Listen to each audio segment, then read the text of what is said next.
welcome to another episode of Mick and the Fat Man, coming to you live from the Mick and the Fat Man studios, where we are talking life, music, and everything.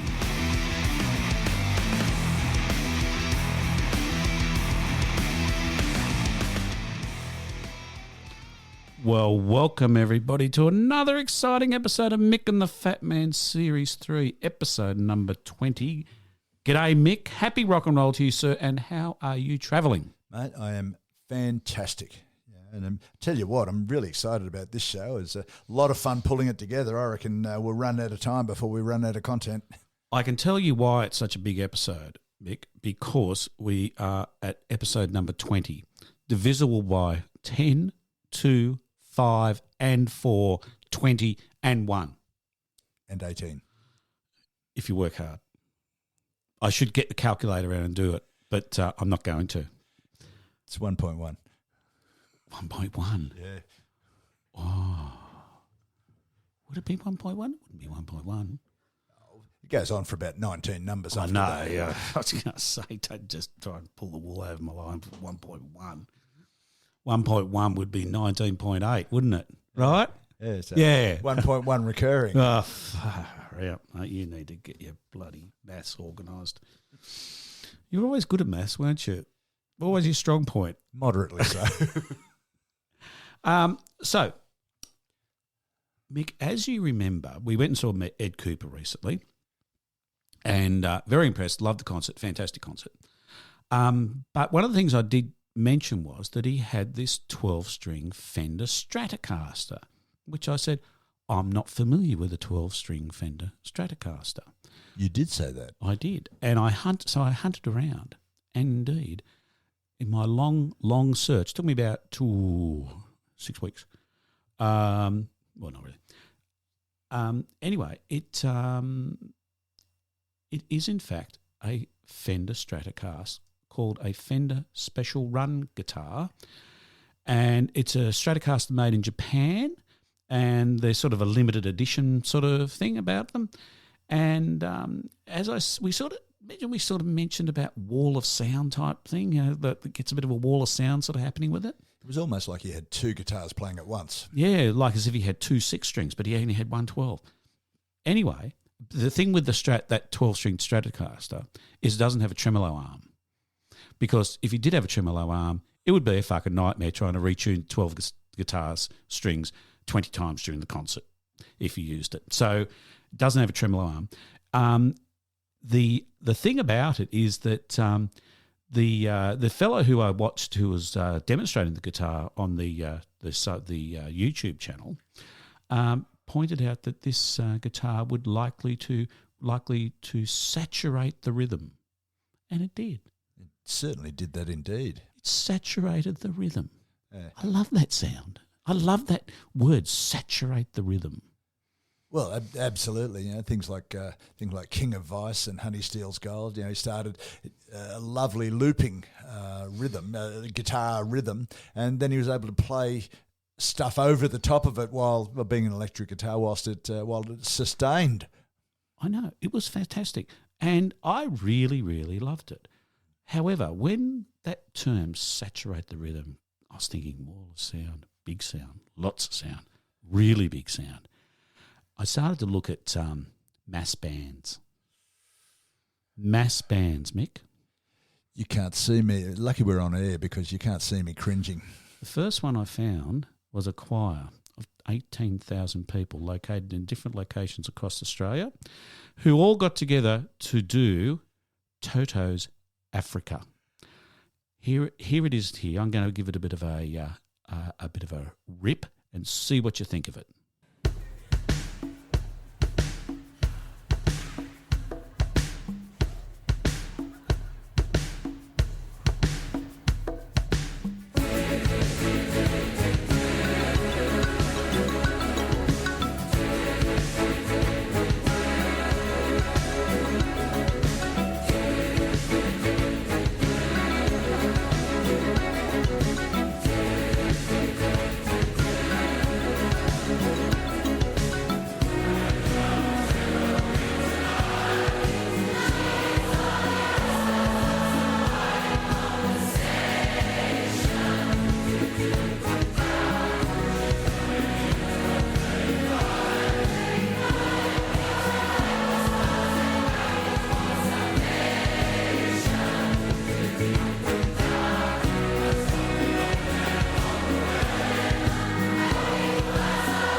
What do you think of that? Still astounded. It was fantastic, wasn't it? Don't know if that's the word that I would have used, but Was they fantastic? certainly probably a word you're more familiar with that also starts with F. When they all started singing, it just sounded awful. Yeah, you've been moved to tears. I've said something to tears. I thought the amount of work that would have gone into doing that would have been massive. Do you reckon it was coordinated, all of them singing at the same time in different places, or they just did it in different places and said, right, come in now? No. So what they did, they actually recorded it in separate places and put it together.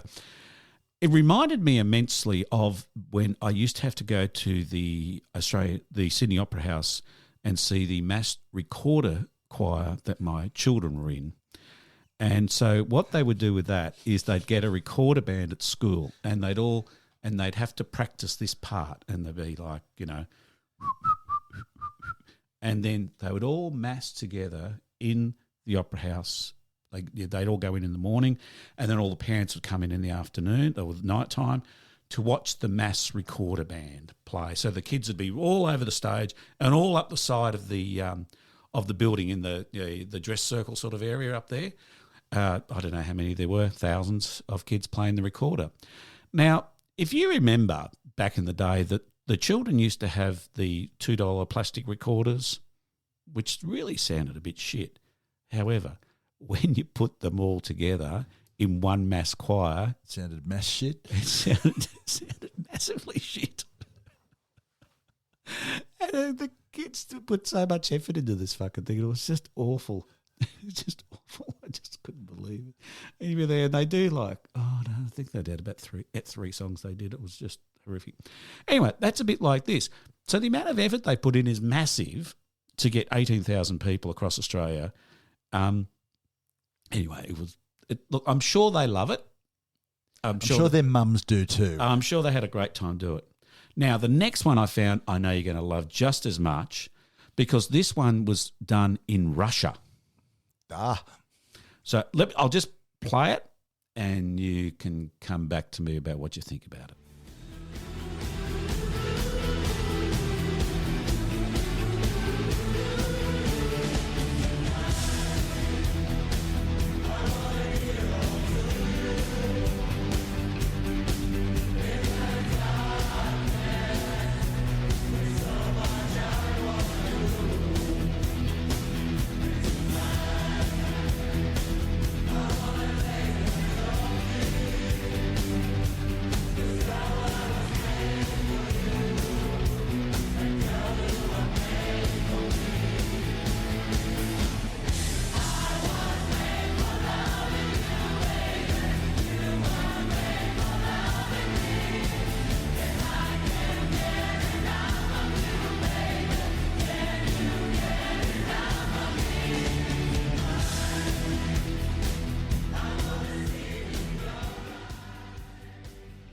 I was made for loving you, or as they said, I was made for loving you, baby.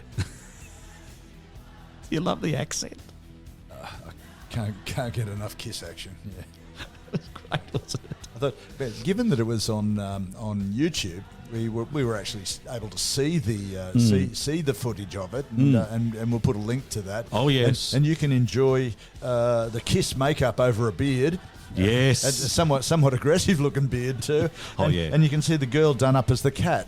It's just great. I'm not sure how that works, but no, I'm just not sure how that works. No, we don't know how that works. So I've got a few more, and because I know you're liking it so much, so I'm thinking, just a couple more. Now, time to really scale the heights, Mick. Guns N' Roses. Have a listen to this.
about that, mate? What do you think of that? Paradise City. I think it's. I don't know if I can answer that on air. Look, are only terrible songs capable of being sung by a choir? No. No. I've got good news for you. Oh, I've got really good news for you. I'm scared. Because coming up is one of your favourite songs in the world. Have a listen to this.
All right, Mick.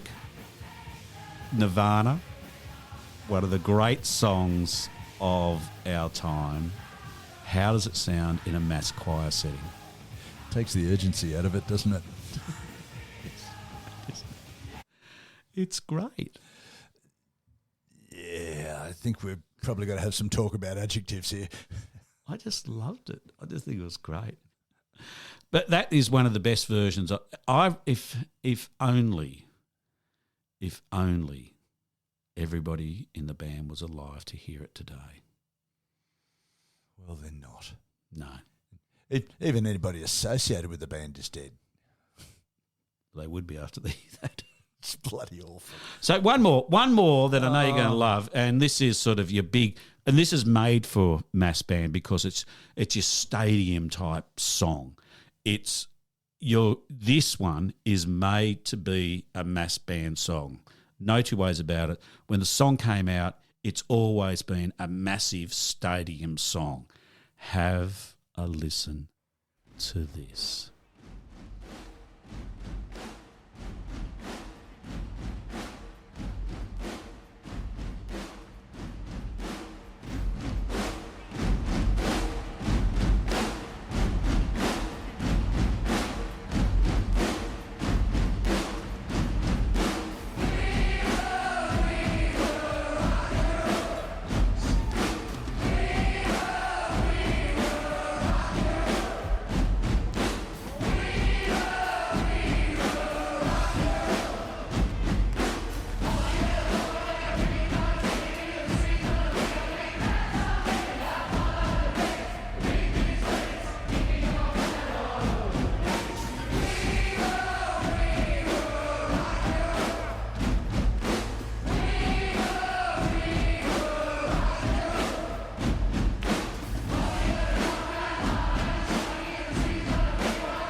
What about that one? That is fucking amazing, right? Please refer to my earlier comments. Come on, you've got to like one of them. I don't have to. In fact, I don't. can't believe you're like an old man when you get this sort of thing. These are great reinterpretations of the original. Reinterpretations. I think it's whatever it is. Look, folks, I'm going to put these in the show notes. You can evaluate them for yourself. Try to kick off make sure you kick off with the pub choir first, the 18,000 strong pub choir. You can go any other order you like, but make sure you kick off with that one because that's the really, really good one. When you think about it, when you think about Toto, you think Africa. I don't think about Toto. When you think about Toto, you think of Africa. And you think one of the greatest songs ever written, some of the best rhymes known to modern man is in that song. And could you make it any better? Yes, by having a mass choir. That's how you make that song better, Mick. You have a mass choir of it, and it becomes sen-bloody-sational. We've just discovered a new use for the delete button. It was great. I loved it. Anyway, I feel we must move along, unfortunately. I feel that we can't. There's lots more. Move on. There's lots more. Move on, thank God. We could just keep going on for the entire show of mass bands. And I know you'd love it. 1001 albums you must listen to before you die. Robert Dimery editor. How many mass choir albums are in this 1001 albums? You know, I haven't looked, but I'm thinking quite a few. I suspect zero might be the number. I'm thinking, I've opened at page 461. I should immediately, before continuing, do a little search for a mass choir of any of the songs on this album. This album is Talking Heads, Remain in the Light from 1980, produced by Brian Eno. Art by M & Co. Running time, only 40 minutes, so not one of the longest ones. I actually looked for an album by Talking Heads because Talking Heads Stop Making Sense, the movie, is being re-released. It's its 40th anniversary re-release. It's a good movie too. I'm going to go and see it. I'm going to go and see it up here in the mountains at the Mount Victoria Theatre, where they make their own choc tops and they serve a glass of wine. Hello.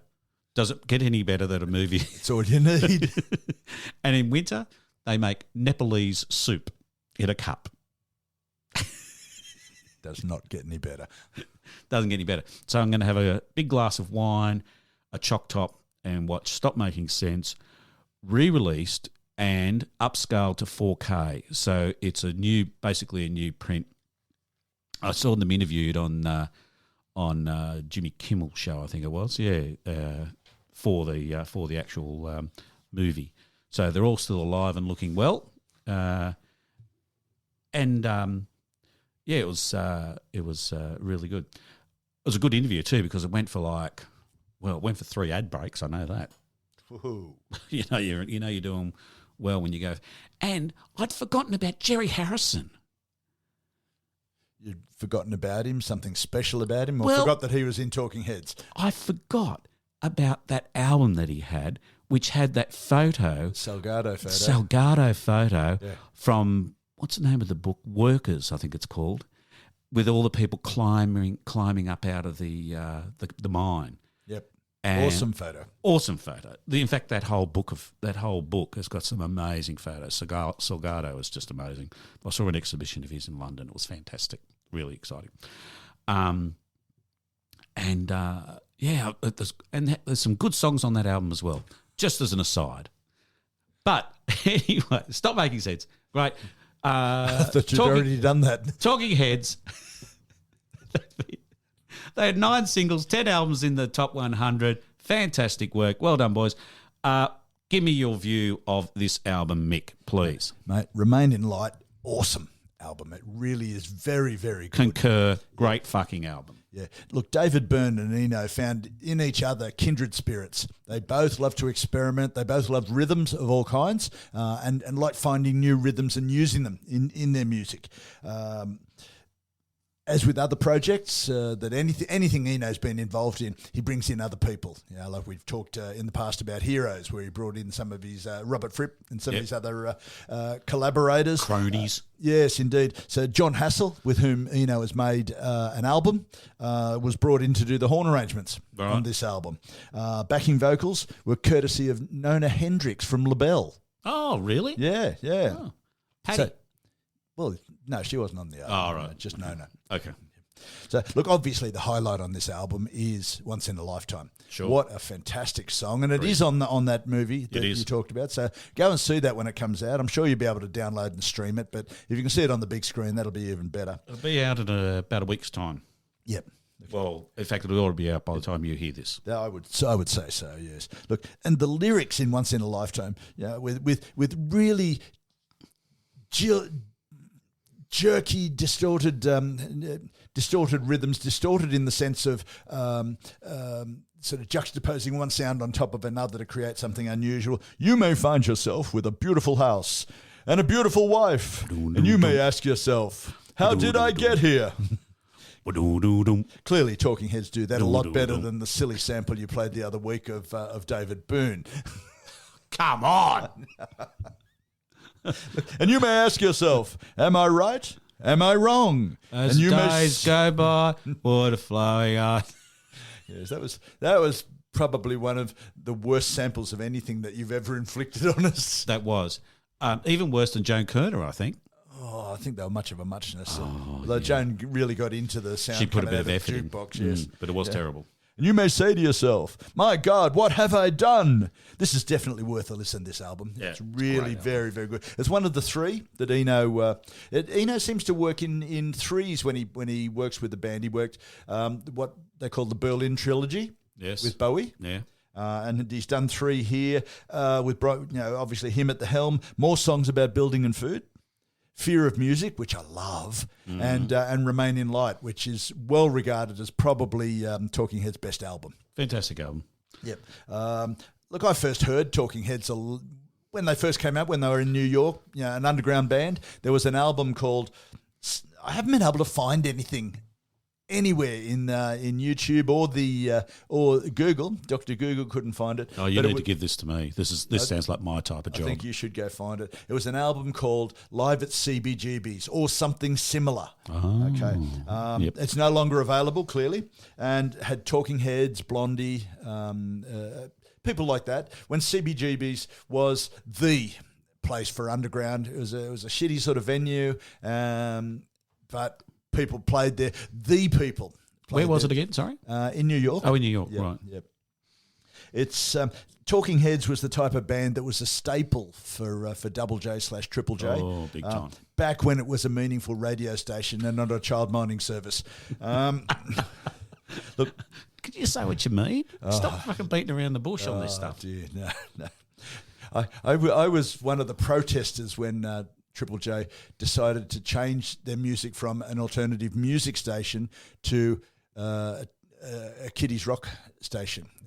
There was all sorts of protests from bands and the listeners and everything. Didn't go anywhere, of course, as we know. Have you listened to Double J? No, I haven't. I will have to give it a whirl. Yeah. People have told me about that one. Look, Talking Heads' rhythms, jerky vocals were groundbreaking at the time, and David Byrne has kept those aspects in much of his post-Talking Heads work. In particular, one with Eno, where he did My Life in the Bush of Ghosts. Oh, yeah. Yeah, which is a lot of rhythms, a lot of African rhythms, a lot of found sounds, samples from TV shows and movies and things. It really is something worth listening to. Are the Beverly Hillbillies on it? No, they're not. No. That is a serious omission, but it gets by as a great album anyway. Well, right, okay. Without Jed and Granny and the girl with the rope for a belt and that was Ellie Mae. Ellie Mae, yeah, and the big buffhead. Yeah. So all in all, great album. Yep. 9 out of 10 from me. 9 out of 10 from me too. Fantastic. Loved every. I listened to renewed myself with it driving around in the car just recently. I've just been playing it over and over again. Fantastic. It is. Yes. Really fantastic. Love it. So we give that the big thumbs up. Thank you, Talking Heads. Thank you, Brian Eno. Job well done. Mick, it is time to move on to the nut of this show. Get that bag over here. The nut. Yeah. The nub. That'll do. I like the nut. The nut of this show. We're going to call it that from now on. Because you know what we're going to do when we get this nut? We're going to crack it wide open, buddy boy. Bear. Way to go, Bear. Wide open. Get that bag. It's fucking bulging. It is absolutely bulging. Hold on. I've got the sound effect coming up. Here it goes. We're going to open it. That, ladies and gentlemen, was the two lock things on one on either side of the Globite school bag, and it's now open. That sounded a little better, a little quiet, but a little better. Okay, we're getting How about this one? That's almost there, isn't it? It's almost there. Ladies and gentlemen, we are almost going to rent ourselves out as the sound effects guys. the Foley room. That's right. Full of protest songs. Protest everywhere. Song. People complaining and whinging about every bloody thing they can find. All right. What is a protest song? That's what I want to know, because we could go on down a lot of rabbit holes on this one. Rabbit holes, schmabbit holes. They're everywhere. Rabbit holes on this one. Rabbit holes and lamb holes. Indeed. Yes. Red pills, lamb holes. Yes, I got that one.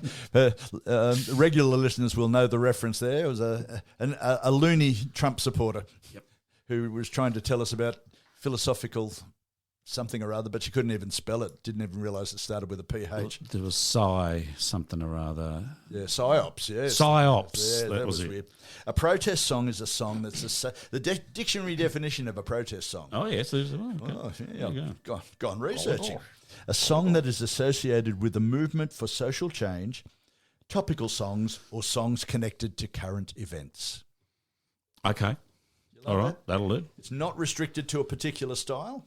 So we're not just doing the Vietnam War? We're not indeed. No, we've got lots of interesting stuff, and it's not going to be an academic. Why don't we run through this and talk about everything to do with black rights and whatever we've got? Mm-hmm. Protest songs can be associated with the social movement through context. So, yeah, the very fact that some songs were written and then adopted for a protest makes them a protest song. Okay. Yep. All right. Okay. Well, I've got one for that then later on. Yeah, it's very easy to see. And music's great for protesting because it allows everyone to get involved, sing the same thing. Everyone knows the words. No matter what the song is, not terribly complex words. You don't need to have a uni degree or whatever to sing a song, and everyone can sing it. And as you've so gallantly tried to show us earlier with your choirs, there's a lot of fun in singing a song together. There is. Yes. There is. And it galvanises a group. Galvanises? Just get 17,990, 80 of your friends together. Yeah. There you go. And let's go back to our normal adjectives. That's good. It's good. Good. Well done. Sometimes the protest can be a specific country or a specific issue, but sometimes it can be around the world. Apartheid was a good example. Oh, yes. Good point. Yeah. So it captures the attention of the world and away we go. It's not restricted to Western countries, but we don't know a lot about stuff in non-Western countries, so we're not going to talk about it. No, not at all. Look, often the best protest songs are dressed in a gentle sound or a lovely melody. Did you know that the song Zombie, the one by the Cranberries? Zombie, yes. Yeah. It's a protest song. No, it's not. Yes, it is. What's it protesting? Zombies? It's protesting the IRA. Oh. Because it says, you're not my family. This is not for me. This is not for my family. Why are you behaving in this manner? Really paying out quite heavily on the IRA because a lot of people in Ireland were angry that the IRA was, in the cause of their own misguided crusade, were killing a lot of innocent people, women, children, people in the markets, that sort of thing, car bombs, pub bombs. They didn't know that they lost direction. Well, I mean, the idea, we know all about the historical, philosophical idea of terrorism, but yes, I think they lost direction and killing became the point. That's right. And they kind of lost sight of where they were supposed to be heading to. Yeah. But anyway, that's yes. That's I didn't know Zombie was about that. Yeah, well, and another one, just picking a couple just before we get right into it. You know the song "Living for the City" by Stevie Wonder? I do. Living for the city. And it's even better than that.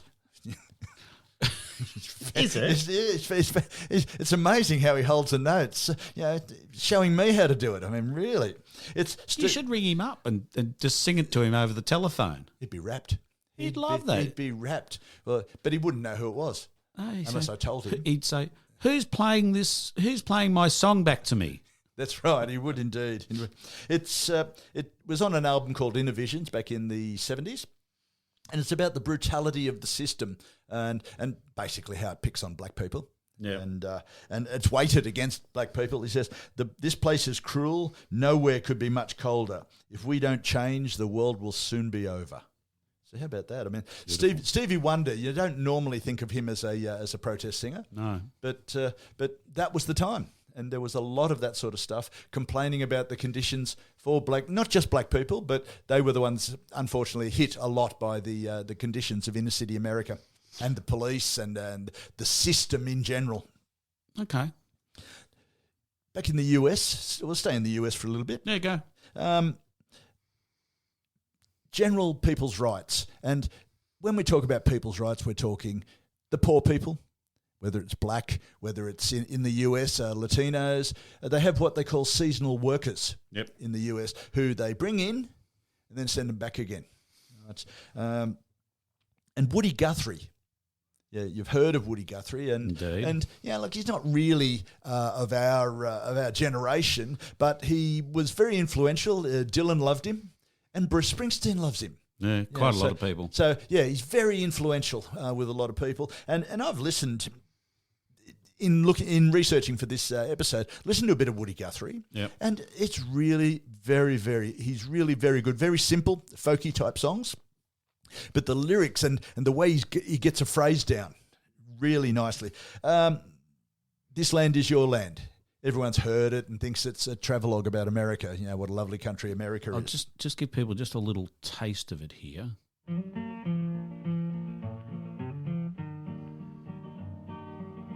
This land is your land, and this land is my land.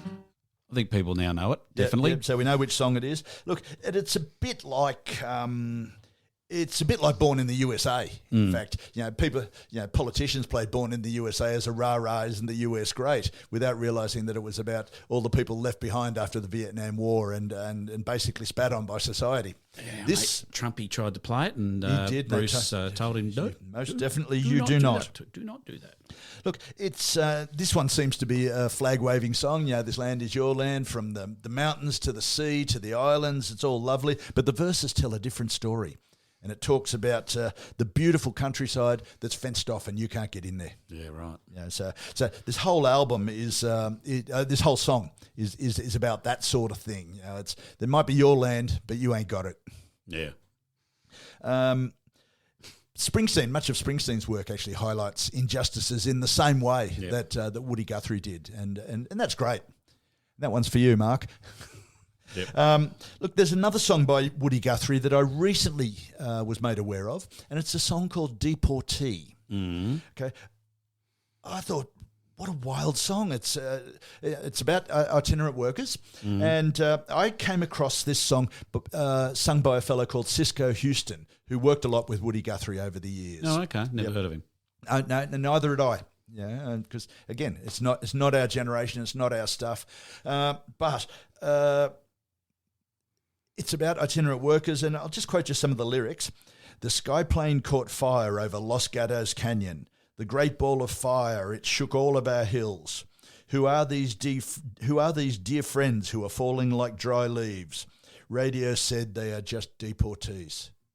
Oh, Jesus. It's heavy duty. I mean, my throat locked up reading those words. It's really quite extraordinary.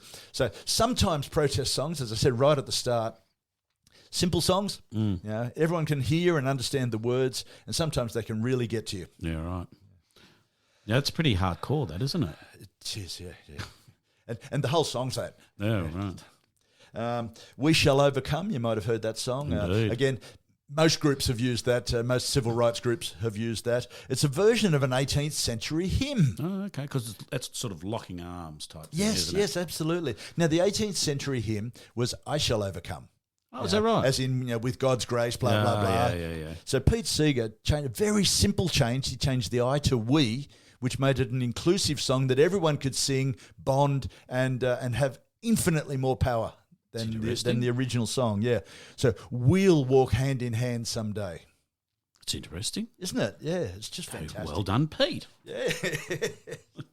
Dylan, of course. Oh, well. Yeah. Where do we start? Where do we end? Yeah. Well, let's only pick a couple of his early songs. Yep, okay. Much of his early work is considered to be protest songs because he was lifting from Seeger and people of that ilk. Yeah. Blowing in the Wind. Yep. I don't have the answers, but here's a list of problems. How many years can some people exist before they're allowed to be free? How many times can a man turn his head and pretend that he just doesn't see? How many deaths will it take till he knows that too many people have died? Later on. Song for the times, isn't it? Sometimes these issues don't go away. I know. Yeah, they're still there. Masters of War, obvious. Yes. And I hope that you die, and that day will come soon. Yeah, not mincing his words. No. Yeah. And The Times They Are A-Changing, which is another List song. And I remember my daughter for fourth form, year 10, had to do an assessment of this song. Oh, really? Yeah, and do a presentation on it. And she'd never encountered it before. I mean, obviously at whatever fourth form is, 15, 16, something like that. Yeah. You don't... It's year 10. Yeah, didn't I say year 10 as well? No, you said you were fourth form. Oh, well, look, if you don't know what fourth form is, what do you listen to us for? Yeah, she had to do an assignment. The Times They Are Changing, and she was just blown away by the lyrics. Okay. Really, because it really is very strong. I won't go on and give you every line out of every bloody song we've got. It'd be here all day. There's been some fucking terrible versions of this song, hasn't there? There has, but yeah, that's what happens when you cover. I hate some of the ones where they just sing it as if it's a jolly little song. How many times? Oh God! Well, this is really vicious, people. Listen to it. Hurricane. Oh, Hurricane is one of my favourite protest songs, and it was protesting about based on your definition. It fits, doesn't it? It does indeed. Yes. And it actually protested about him, and it worked. Unfortunately, he then turned around and said, "Well, I did it." Now, whether he did or not really is irrelevant, but the song is one of Dylan's strongest works. He didn't go back into jail, though, did he? Yeah, I think he did. Really? Yeah. I think he admitted that. Yeah, I did it. Thanks, guys. Which was all now.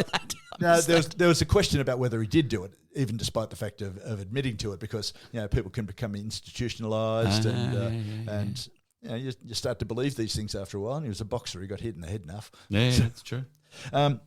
Reuben Carter was falsely tried. Yeah, you don't get anything more hard hitting than that. And it's quite the story, that song, isn't it? It's a wonderful narrative. Yeah, and every bit of the narrative reinforces the fact that Reuben Carter was falsely tried. Absolutely. I was convinced. Yep. Now I'm not. Yeah, exactly. So sad. Oh God. Now, we have race issues here in Australia, but I don't know that we have race issues to the extent and extreme that the US does. Depends who you talk to. You'd probably get a different interpretation of that. And that's not what I'm saying. I'm not downplaying anything here. Would I suggest a greater? So certainly the black population is probably larger. In America, absolutely, yes, yeah. So that's larger and obvious, and everywhere it's prevalent. Whereas in Australia, that's not necessarily the case, as we've just seen with the referendum. But that's another story. Because there's only 4% of Australians are Aboriginal. Yeah. Whereas it's somewhere between 30 and 40% of the US, and then the big Latino population as well over there. Yep, that's what they're all terrified of. All the Republicans, anyway. We love multiculturalism, but only the ones who can cook well. Yeah, who are white. Came from Europe. That's our version of multicultural. Okay. Now, here's one with the story, and it's an awesome story. Go on. Sam Cooke, beautiful black, obviously, with a wonderful soul voice. Did the song "A Change Is Going to Come"? Yep. Okay. This is a civil rights song, and it's optimistic, saying a change is going to come. Yep. But good example. The lyrics. I go to the movie and I go downtown. Somebody keep telling me don't hang around. It's been a long time coming, but I know a change gonna come. Oh yes, it will. Now the story. Sam Cooke had booked a hotel in a town called Shreveport, Louisiana, in advance for his party. The people in his travelling band and his wife. When they got there, they were told there was no vacancies. It was a whites-only hotel. Okay. Now, that's extraordinary that they were even allowed to have such a thing. Yeah. When they left, they were still arguing and tooting horns. When they arrived at the next motel, the police were waiting and arrested them for disturbing the peace. Is that right? Yeah. Fuck. Quite extraordinary. That he could then come out and write such a beautiful song, so optimistic after an incident like that. So that's a long time ago. It's back in the 60s. Yes, it is, yes. Yep. Wow. I don't know how much has changed, but we'll see. People Get Ready by Curtis Mayfield. Oh, yeah. All of these songs are going to be in the playlist, ladies and gentlemen, so it's going to be a really nice playlist for this show. This song was later covered by Rod Stewart. There's our obligatory Rod Stewart reference. Of course. Will I put that song in as well? I think you should. I think the Curtis Mayfield one's nicer. So do I. Actually, this is one. Rod Stewart did a really good version of it, but it hasn't got the silky smooth vocals. The angst. True. Yeah. But the vocals are beautiful. Okay. What about Strange Fruit? What the fuck is that? Now you've heard the song Strange Fruit. My God. By Billie Holiday. People, it's about the lynching of two young blacks in Indiana, a state in the US, and it covers racism and segregation. It's one of the most confronting songs that you will ever hear in your life. It's intense. Very much so.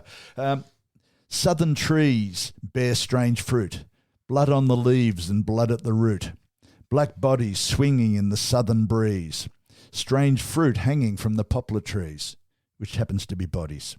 I know. Okay, that's just. There's a story to go with this one. The commissioner of the Federal Bureau of Narcotics, who was a known racist, his name of Harry Anslinger, asked Holiday to stop singing the song. She refused, so he decided to shut her down. He had agents sell her heroin to frame her, send her to prison for over a year, so she lost a cabaret performer's license, which was, you can't work. Wow. Yeah, she eventually succumbed again. I mean, she's an entertainer, so in that environment of drugs, that part's not unusual. But the fact that she succumbed again to it, she was hospitalised in 1959 with heart, lung, and liver problems due to drugs and alcohol. Yeah, she had cirrhosis. Yeah. Anslinger sent agents to the hospital in New York to handcuff her to the gurney and forbade doctors to treat her. What? This is an extraordinary song, it's even worse with the story. So she died several days later after he forbade the doctors to treat her. That can't happen, can it? What an evil human. Absolutely. Yeah. How do you do that? How do you...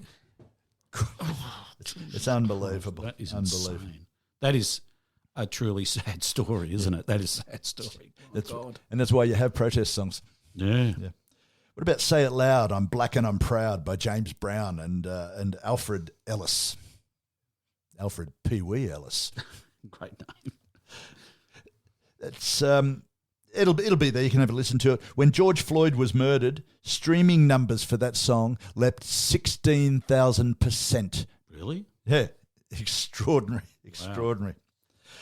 Look, there's lots and lots. There's things like The Message by Grandmaster Flash and the Furious Five. Oh, yeah. It's like a jungle sometimes. It makes me wonder how I keep from going under. Yeah, what a great song. Yeah, it is. I love that song. Yeah, but again, what's behind it? Why is he singing those type of lyrics? But nonetheless, the soundtrack of that song is just sensational as well, isn't it? It is. Yes, it's a great song. Yeah, absolutely. It's there's NWA had their song with, quote, "Fuck the police." Right? It's a very long song. It's about black interactions with police. Yeah, right. And not positive. No. Public Enemy had Fight the Power. Make everybody see in order to fight the powers that be. And 911 is a joke. How emergency services put no priority on a call from a black neighbourhood and people died. Yep. One of my favourite songs from that period is For What It's Worth by Buffalo Springfield. Oh, yeah. Steve Stills and Neil Young wrote it. Yeah. It's Forget Forget the Summer of Love. This is the year of paranoia. This was Really? Yeah. Paranoia strikes deep into your life, it will creep. It starts when you're always afraid. Step out of line, the men come and take you away. Jesus. This is really heavy-duty stuff, guys. Young's well-known. All of these songs are going to be in the playlist, but I love For What It's Worth. It's really good. Okay. And that's when Young and Stephen Stills weren't fighting. Yeah, they have a long history of fighting, even in CSN&Y. Yeah. That's a lot of people were surprised when Young joined because Steve Stills was in it. They did do a lot of drugs together, though. They did indeed. Well, that was the time. Look, have I told you Steve Stills and Neil Young were walking down the street and there was a joint on the footpath and Neil Young picked it up and they smoked it. I'm thinking, what? Just pick it up. Oh, what's that? Oh, that's a joint. Let's smoke it. Okay. Why not? Fuck hell. You might know some of Young's other songs. Ohio. Oh, indeed. Look, this is, for mine, one of the strongest lines in a protest songs. I know I said Hurricane was, but it was and is. But this one, it's about an anti-Vietnam War protest where the National Guard opened fire on the student body that was protesting. Yeah. What if you knew her and found her dead on the ground? Some of these lyrics. And this song was recorded, I think, the following day and came out literally came out something like 2 days after the actual protest and the killings. Yeah, so it had a maximum impact. You can just hear the pain in it. Yeah. It's just extraordinary. It's intense. Yeah. Cortez the Killer. Oh, yeah. Not quite a protest song, but complaining about colonialism and all and that sort of thing. He came dancing across the water with his galleons and guns. Nice. Apparently, he was a killer, though, wasn't he? Well, that's the story. Yeah, as were a lot of these people who were lionised for discovering the new world. Well, they just came and shot everybody else. Yeah, killed everybody, that saves time. Yeah. Same as he. Neil Young, look, he's often thought of as a performer of things like Harvest and nice songs, but he's got a really well-established reputation for protest, and he does a lot of environment protesting and not complaining, but pointing out industry's role in environment, the government's failures in the environment. Built his eco-friendly car. I left it there for you to raise. I'm not going to talk any more about it. No, but it had a very good it a few times. But it had a very good stereo in it.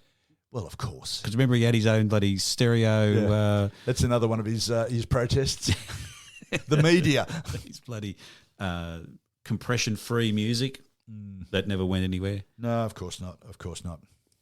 Yeah, there's a list of stuff that I've got here that's Neil Young songs, which are really heavy-duty protests that everybody knows, and it's a bit like a lot of the things we've talked about over the last couple of years. Listen to the chorus. Don't worry about the words. Yeah, that's right. Yeah. So, look, Vietnam was probably one of those things worldwide. Any of the Western Alliance countries, the youth were all up in arms about Vietnam because they were going to have to go over there and get shot, which wasn't fun. That's the thing, isn't it? People say, whoa, what are these young people protesting about? Of course, some of them are going to die.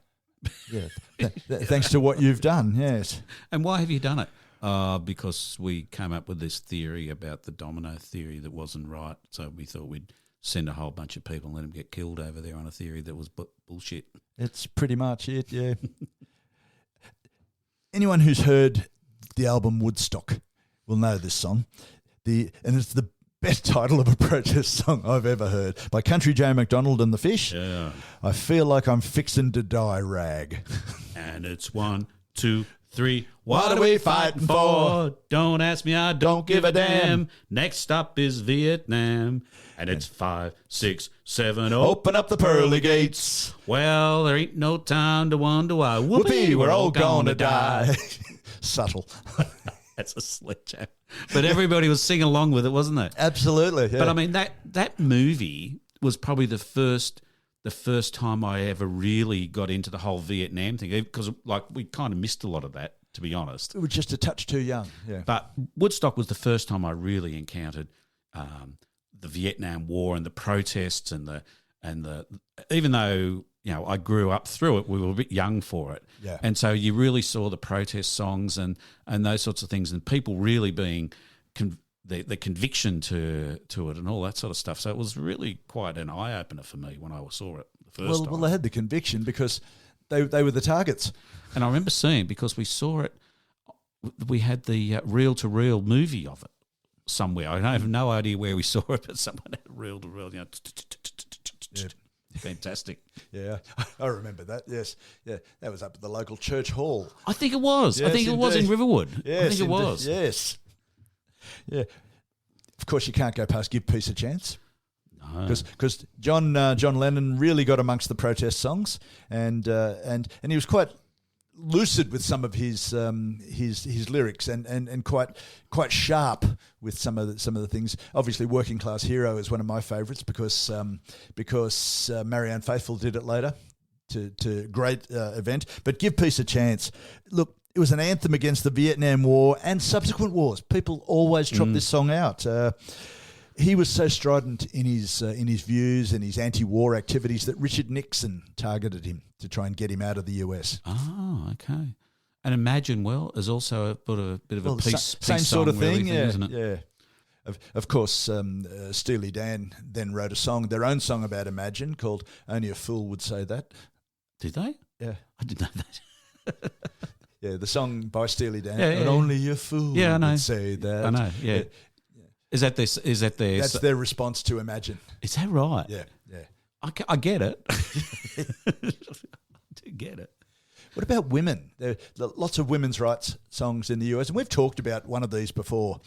RESPCT. Find out what it means to me. Absolutely. But when Otis Redding, stole it, as it turns out, when he pinched it and made it his own song, it was about SEX. It was about "Come home and give me some respect, woman." Oh, Jesus. So she changed it, turned it over, and says, "Yeah, I'm a woman." WOMAN. That's not the same song, of course, no. but it became a song, an anthem for women's rights, which was carried on for probably the next 20 years. Indeed, massive. And James Brown got amongst that action as well. And "This Is a Man's World." Did he do that? Yeah. Oh, yeah, he did too. Yeah. Which is a lovely. I don't know if you'd call James Brown lovely, but it's a very strong anthem for women. This is a man's world, but it would be nothing without a woman or a girl. Mm. Yeah. So good on you, James. 10 out of 10 for that one, mate. Yeah, two-finger fairy clap for you. Yeah, absolutely. Protests didn't just happen in the US. I love a lot of the songs that came out of the UK. Margaret Thatcher. Aren't we glad we were too young for all that? Oh, no, we weren't. We actually. weren't. No, we used to get it. But I don't think, we didn't have the 24-hour news cycle back in those days, and so we would have... It wasn't quite as bad for us. No, it wasn't. Yeah, because it was Reaganomics, and she was great friends with Reagan and all that sort of all stuff. of those things, Yeah, yes, indeed. And she basically decided, we will break the unions. Yep. So rarely is there a politician, has there ever been a politician as divisive as Margaret Thatcher? Absolutely. Yeah. And she was, there's never been one as hated by such a large slice of the population. I mean, really hated. We have arguments here in Australia and America. Up until recently, America used to have reasonable arguments and debates. Yeah. But Margaret Thatcher is a benchmark. She's quite comedians. We talked about the young ones when we talked about Leonard Cohen. Yes, and Rick was played by Rick Mail in the young ones. Yeah. And his reason for everything that was bad in the world was Thatcher. but she. The interesting thing, I'm pretty sure that she had something to do with the development of soft serve ice cream. I'm going to have to look it up. I'll look it do up. that. You might be right. Yeah. But because, as I said, she was a chemist, like as in laboratory type thing. But she was the first big leader in the world to understand climate change. And we were early on in the science of climate change back in those days. Mm. But there was a couple of big landmark studies which basically are still true today. Like, it just was right, and the first. And I think we've said this before. The first true research that was done about climate change was done by the oil companies, and buried it. And buried it after they started. They were cooperating originally, and then they went, "Whoa, fuck, stop that," and buried it, and then started a campaign to discredit themselves. Anyway, well, exactly. Yeah, so it's just sort of funny that here she is, a intelligent, articulate person, but just with a mean streak a mile wide. Absolutely, yeah, very strong, very holding to her views, which ordinarily would be viewed very positively, but she held to her views no matter what the cost, as long as someone else was paying it. Mm. And but the right wing politicians today still think she was top of the pops. Yeah. They want to have their love child. That's a thought, given that she's dead. She is a bit dead. There's a lot of anti-Thatcher riots across the UK, everywhere, during the early 80s in particular. The young, the unemployed, the disaffected fought pitched battles with the cops. And Brixton was a biggie, wasn't it? Yeah, massive, yes, absolutely. massive. Yeah, all over. And the Specials wrote a song about that called Ghost Town. Oh, did they? Yeah. This town is coming like a ghost town. Too much fighting on the dance floor. Panic by the Smiths. Remember when we did the Smiths, we talked about Panic, and it sounded a bit like a commentary about travelling around the UK. Yep. But Panic echoed the anti-Thatcher riots, and what it did was list off all the places where there were riots against Thatcher. Ah, okay. Yeah. And the band themselves, particularly Johnny Marr, were violently. I mean, Morrissey's violently anti-everything, but the band themselves were violently anti-Thatcher. But that song is really again protesting about the state of modern music. Morrissey, in one of his interviews, where he's always backward and covers his words and so on, he was talking about there's things like Chernobyl happening, and I have to listen to George Michael singing "I'm Your Man." That was his quote. That's a good quote. That's actually quite reasonable. It's a reasonable thing to say, isn't it? Yeah. It's not too bad. Yep. Yeah, look, Billy Bragg. We're going to put some Billy Bragg into the mix as well, into the playlist. Yeah. His songs are a mixed bag. These days, he's more of a general entertainer, but during the 80s, he unusually sang in his English accent. He was from a town called Barking, which is just outside of London. Just past Mad. That's right. Well, yeah, they're often together, viewed as together. Yes. He did songs like "Which Side Are You On?" "Don't Sit on the Fence." If you're going to complain about something, do something about it. And "There Is Power in a Union," which is another great song. You're left or right, it really doesn't matter. Some of these songs are really good in either direction. Yeah. And you might recall that quite some time back we did John Cale. Yes. And when I met John Cale in New York in the early 80s, I went up to a town called Rochester, saw him play up there as well. Same night saw the Hoodoo Gurus in Rochester. Yeah, of all places and all things. But anyway, went back to the holiday. Did you go and say hello to the Hoodoo Gurus? No, I didn't. I wish you had have. Yeah, that would have been fun. You would have could have talked about that too. Because you could have just said, "G'day, boys," and they would have gone, "Oh, there's an Australian here. What's he doing here?" Exactly right. Yeah, I was talking to Cale, and he was vitally interested in the status of the miners, because that was the time of the huge miners' strikes and the battles with police. Yes. In Wales and the Midlands of the UK. So that was interesting how it bleeds across to and that industry.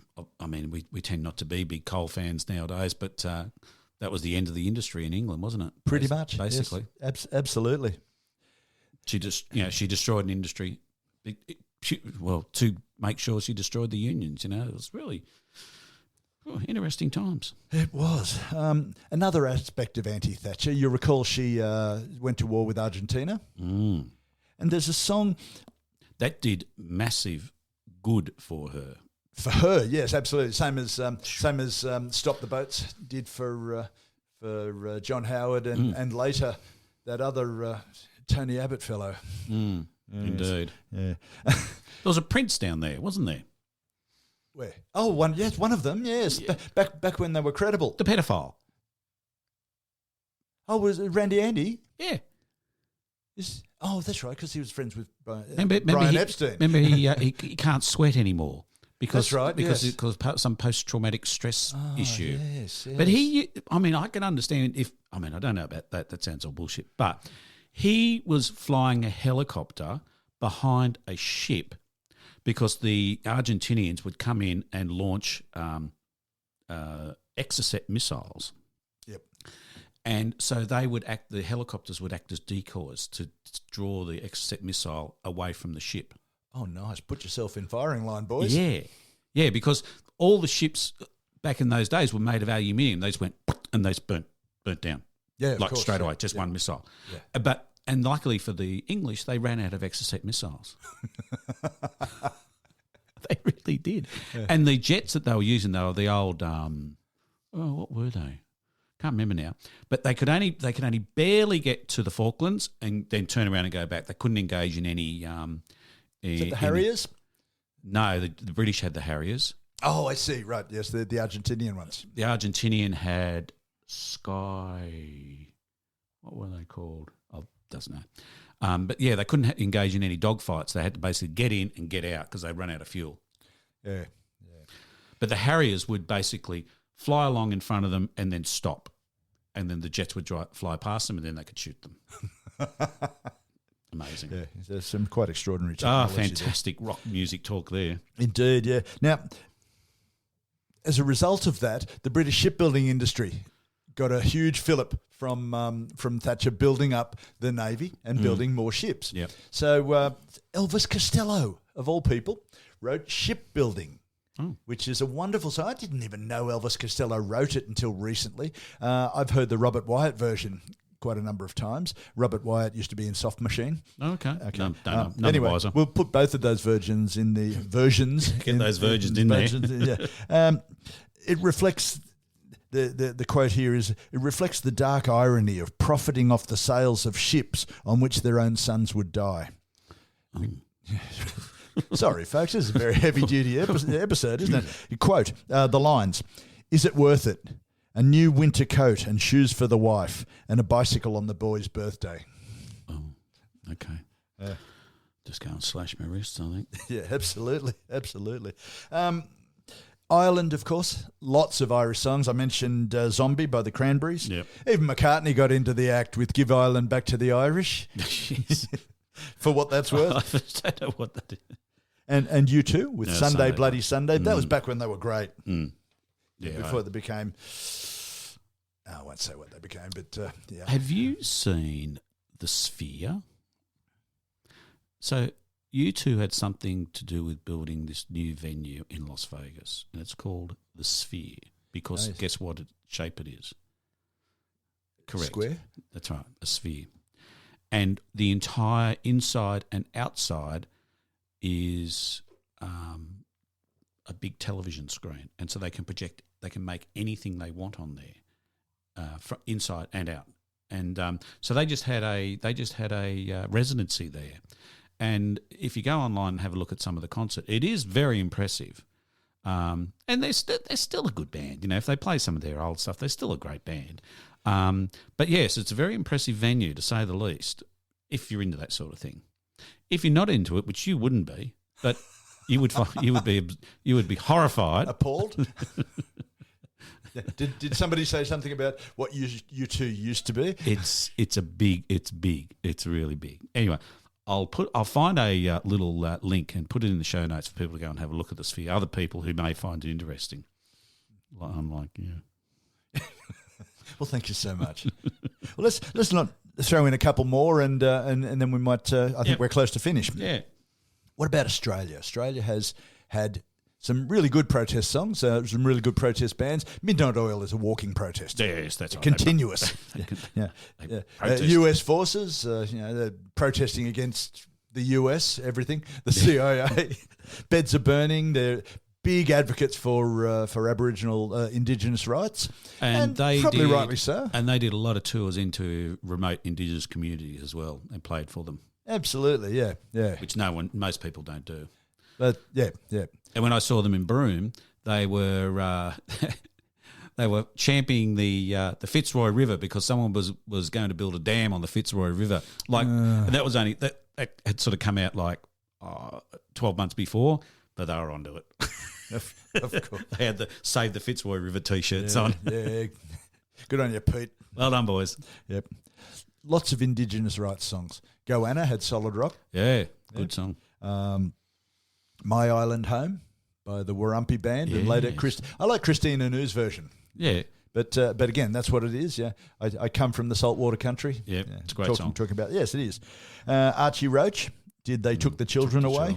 Fantastic song. Yeah, pretty vicious. And rightly so, probably. Absolutely. Come take our hands. They said to us, come take our hands, set us up on mission land, taught us to read, to write and pray. Then they took the children away. Yeah, and that song talks about the welfare and the policemen, and saying this is the best. This is for the best. Exactly. Exactly. That's what we thought it was. Let's finish off with the Beatles. Just to hark back to something that you... what do you got for me? Revolution. Yeah. Say you want... Not Revolution number 9. Yeah, the original... Yeah. You say you want a revolution. Yes. Now, is this really a protest song? Or a protest about the way people were going about it to get change? So Lennon was very clever. He was a lot cleverer than he often gets credit for with his songwriting. Yeah. And I'm going to have to read them now because I don't think I've ever read them in my entire life, the lyrics. Yeah, but if you want to have pictures of Chairman Mao, you ain't going to make it for anybody anyhow. Yeah. Interesting. It is, yes. Good song. There's quite a few versions of that song, of course, and only one of them has the really good guitar solo in it. Who did that solo? We'd have to check that. It's not Eric Clapton. He did While My Guitar Gently Weeps. It's somebody else, but I don't know who. I delegate that responsibility to you since you raised it. Yeah. If someone could tell us, that'd be good. Because it'll be someone good because there's not a lot of Beatles work that has somebody else playing on it. No, that's right. All right, we'll let's protest about that. Let's hunt that down. All right. Well, Mick, that has been a rollicking episode, and I thank you very much for that. Really, I feel we've just sort of nibbled at the corner of it, haven't we? We have, yeah. There's so much. Fantastic stuff.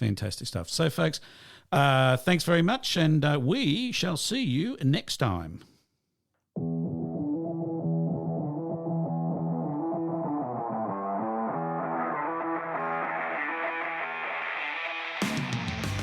Well, that's a wrap, and thanks for listening. Don't forget to subscribe. It's free. And if you like this, tell your friends about us. Also, contact us at mickandthefatman@gmail.com. Follow us on Facebook and Instagram. Thanks very much. See you next time.